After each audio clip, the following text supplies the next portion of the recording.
Good morning, guys. Ronnie Wuest, Delaware Combat Sports here in Smyrna, Delaware. Blaine Schrader, also of Delaware Combat Sports here in Smyrna. We're going to make a video, a New Year's video. 2014, you may not know this, 2014 is the year of the choke. I made that up, but it's true.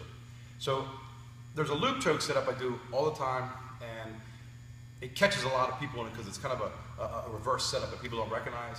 And I told a couple guys over the past couple weeks I'd make a video and show them, that way they'd stop getting choked in it all the time. Anyway, this is my loop choke setup. And we're going to do two different setups. One is just from a guard pass, whether it's an open guard pass or whether he was in closed guard, he's getting around.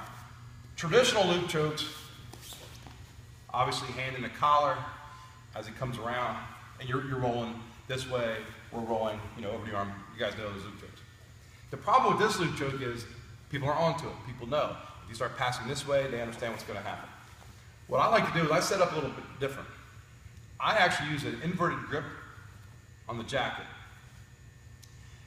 The reason I use inverted grip on the jacket is as he goes to pass and I fall to my side, I could straighten down towards his legs the gi jacket to take all the slack out of the collar. So we're playing, he goes to pass. I'm pushing the jacket down. He goes to pass here. This arm now wraps. Okay, now I'll sit up a little bit so you can see. This arm wraps, comes in the collar.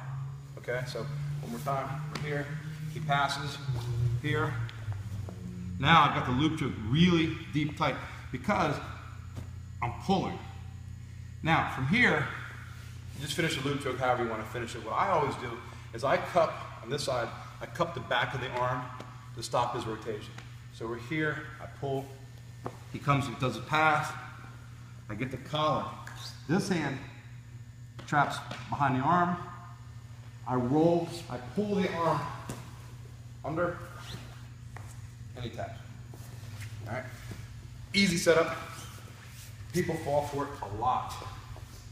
So one more time, plan. I do it as I'm falling too. I'll go here, passes over. I get the grip. Roll over to your back line. To the grip, guys. I cup here, so come back up. So here, I bring my head under his head. I'm trapping here. Sometimes if I have to, I just grab the sleeve and it's super tight. All right, so that's the basic, the setup I like to use. Now, there's a couple alternative finishes to that. I'll show you one here in a second. But I also use this from a side mount extend. He's side mounted on me. Same thing. I'll come in here, I'll start to hip out the shrimp. A lot of times if they take their arms over to go north-south, which is fine. They don't know this hand comes down and grabs the same lapel. This hand's already over the head. I shrimp out a little bit. Same loop choke finish. So it's an easy setup from a variety of positions. Let me go back and detail one question that people tend to have is, I use my arm over the head a lot more than I use the frame from side mount or from guard passes because my elbow's kind of messed up. So I don't like having my arms in. So I've had to learn a lot from over the top. So people always say, well, how do you prevent the knee on belly with your arms over the top? So I come here and he goes for his guard pass. If I just stay like this, here, he can jump knee on belly. Okay? Yeah, and now I'm in bad shape. What I like to do first, before I actually go for head, is I'll grab the belt, pull down, my elbow is on his head. Go knee on belly. Go ahead. Knee on belly. You can't. I'm using this. Once I feel that I'm ready to go, then I can hip out and hit the collar and hit the choke from there. So that's a knee on belly prevention for it, is when you're here, just reach deep, elbow on the head.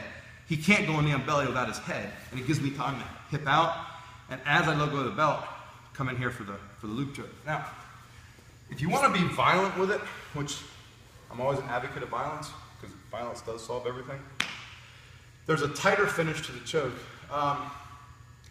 Turn it this way. All right, so here I wrap, I get the loop choke. Instead of me rolling under, if I want to be more aggressive, move your hand from me, just lift your hand. I grab the other side of the lapel, here. I pull it out, stretch it out. I come in, either knee or the far side foot. So, just an option if you want to play with that. It's kind of like, it's the same, I guess the same, it's the same philosophy, I guess, as this kind of grip. So, I'm here, I got the lapel. I grab the other side, pull it out, it cinches, knee in, or foot in, whichever foot you can get, and pull, super tight.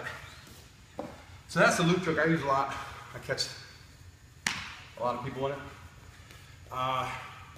And it's confusing too because again, most loop tricks are set up from here, high. Set up from down here, people rarely expect you to wrap the head. Especially since side mount bottom, we're typically taught here building our frame. Well, my arm's always on top because I don't like my elbow being smashed.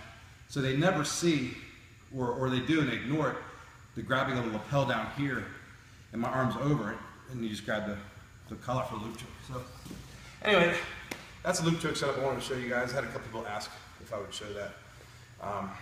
It's no secret, it's an easy loop joke. Anyway, that's it. Happy New Year's. I suggest choking as many people as you can this year. It helps you feel better at night. Ronnie Wuest, Lane Trader. Lane Trader, Delaware Combat Sports here in Smyrna. Happy New Year. Peace.